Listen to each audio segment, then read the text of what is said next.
Hello and welcome to Friday's programme. I'm Kylie Pentelow. And I'm David Wood. Coming up tonight between now and 6:30. Good evening. A young father from South Devon has made a miraculous recovery after suffering a severe brain injury in a hit and run which left him in a coma for several weeks. Jason Bunce, who worked as a fisherman, was knocked down by a driver in Kingstainton in April last year. His family feared he may never recover, but 8 months on, he's back home with his partner and son, looking forward to the future. Nick Smith reports. And Nick is live in Kingstainton for us tonight, where Jason was knocked down. So, Nick, what's the latest on the police investigation? Now, a political row has erupted in Totnes over the condition of the town's public toilets.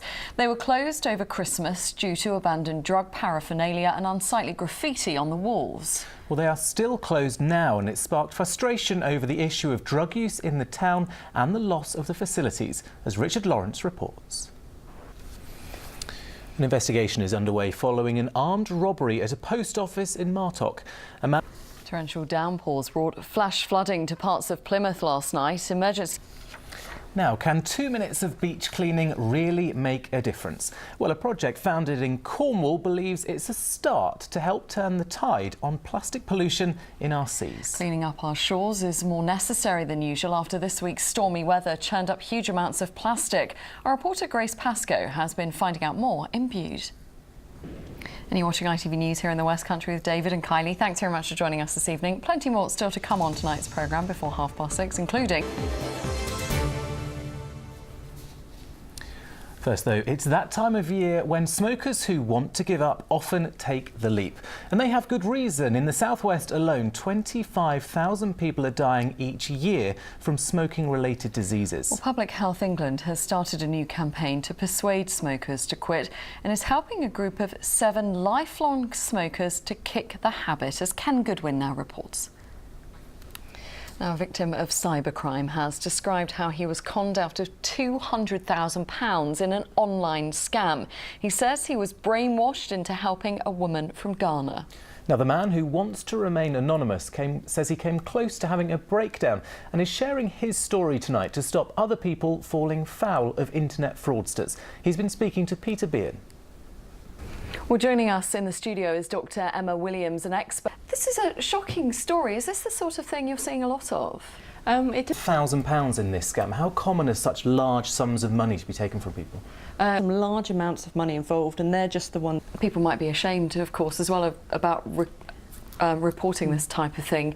But in this case, it seemed very sophisticated. We might think we wouldn't fall for a scam like this, but actually it was sophisticated, wasn't it? It was. And just to say, if you would like any advice about how to avoid online fraud, then head to our website. The address is on screen now, itv.com/westcountry. Now, the ITV News continues with the national and the international stories at 6:30. Alistair Stewart has the details. And the main headlines in the West Country this Friday evening. Right, let's move on to sport, and it is the first week of January, which is traditionally associated with the third round of the FA Cup. And tomorrow, Exeter City's footballers will be looking to make national headlines. Yes, the Grecians are at home to Premier League side West Brom, and as Jeff Welsh now reports, the club have had a long-running love affair with the competition. And let's look at the rest of our clubs. Yeovil Town are also in third round FA Cup action tomorrow. The Glovers are up against Bradford. And in rugby, top of the table, Exeter Chiefs play their final Premiership match before a 2-week break for European Champions Cup games. The Chiefs...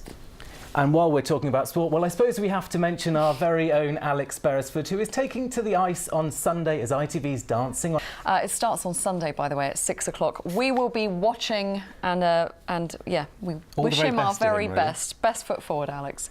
But Alex isn't the only presenter, weather presenter even, who's nifty on the ice. Kate is in Plymouth for us. Kate, show us your skates.